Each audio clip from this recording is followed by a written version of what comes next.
Hey everybody, just wanted to go through the second part of the fish lengths activity.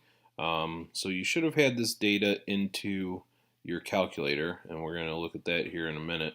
And we already remember from the last activity that the mean was 6.5.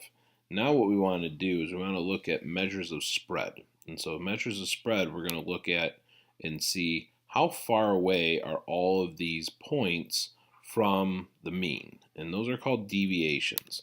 And so we have this table here, and I could go through and take 3 and subtract 6.5, and then 5 and subtract 6.5, and 6 and subtract 6.5. But since we already have the data in our calculator, let's go ahead and put that into our list and spreadsheet. So I'm going to come over here to column B. I'm going to just name the column deviations. Okay, and then in the next row where the equal sign is, I'm going to type in equals, and then I want to say anything in the length column minus 6.5. Now I can type in length and it'll change it to the variable, or I can click the var button here and you can see length pops up. So I'll say length minus 6.5. When I click enter, you can see all these values have come in now. So I put all the data into list 1 for length. I then did length minus equals length minus 6.5 in the formula row for deviations, and I have all of these numbers here. Now, back in our table, I'll go ahead and show you. There's all our numbers, so that's a good thing. And we want to total them up because we're trying to find the average. And to find an average, we add them all up and divide by how many there are. So the first thing I'm going to do is I'm going to add all these up. Now, again, on the calculator, we're going to go ahead and insert a calculator page. Makes sense. And I'm just going to type in sum, open parenthesis, and we're going to do the sum of the deviations. That's going to add up everything in the deviations. And when I do that, then I'll just put it back in the table. And I get 0. Now, if we've done everything correctly, the sum of your deviations will always equal 0. And that's because the mean is like a balance point. There's an equal amount of positive deviations and an equal amount of negative deviations. And somebody might say, well, wait a second, what if the mean's not right in the middle, or we got like one really big positive deviation? Well, if you have like one really big positive deviation, then you either have a really big negative deviation or you have a lot of little negative deviations to kind of balance it out. So we run into a problem here. We're trying to find the average, and when we find the average, we're going to add all these up and we get 0. 0 divided by 20 is 0. That doesn't make any sense. That the average deviation is nothing. That would mean all the points were the same thing. That wouldn't make any sense. So we can do one of two things. We could either take the absolute value of this, and if we took the absolute value of the deviations, we'd be coming up with something called MAD, or mean absolute deviation. Problem with that is the absolute value function looks like a point or a V, and if we're doing upper level statistics with calculus, we can't find the derivative at that point of the V in the absolute value. So what we're going to do is we're going to actually square everything, because squaring everything makes big numbers bigger, small numbers smaller, and everything becomes positive. So I'm going to go back to the calculator, back to our list and spreadsheet, and I'm going to make another column. I'm going to say square deviations, SQR deviations, and I'm going to press equals. I'm going to go to the var, do deviations, and I'm going to make it squared.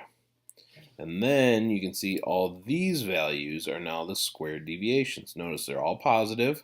When we have a small deviation like negative 0.5, square it, it gets even smaller, 0.25. And when we have a big deviation like 3.5 and I square it, I get 12.25. It's an even bigger number.